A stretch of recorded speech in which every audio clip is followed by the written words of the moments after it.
اللهم صل وسلم وبارك على سيدنا محمد وعلى آله وأصحابه أجمعين. أهل اسكندرية حبايبي وجمال أكلهم.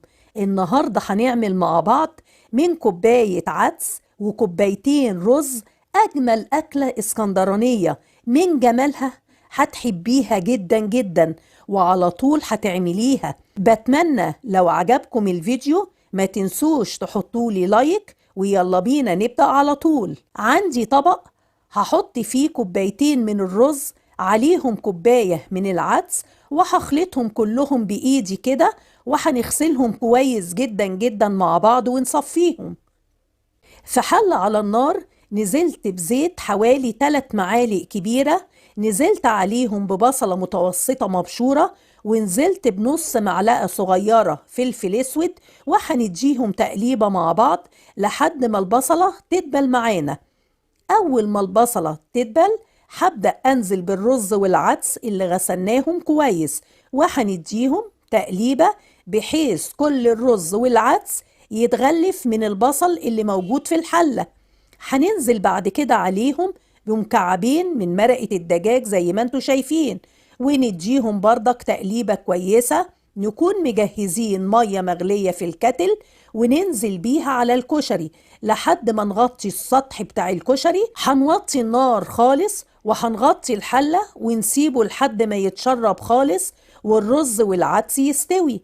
ولحد بقى ما الكشري الاسكندراني يخلص، تعالوا بقى معايا نعمل أجمل صلصة.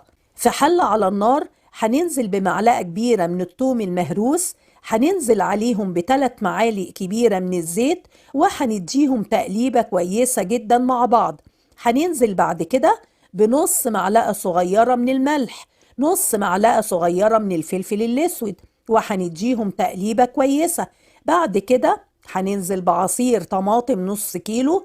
الطماطم دي ضربتها مع كوباية مية في الخلاط وصفيتهم كويس. بعد كده هنقلب كويس، وأول ما الطماطم تغلي هنوطي النار ونغطي الحلة وهنسيب الصلصة تتسبك براحتها.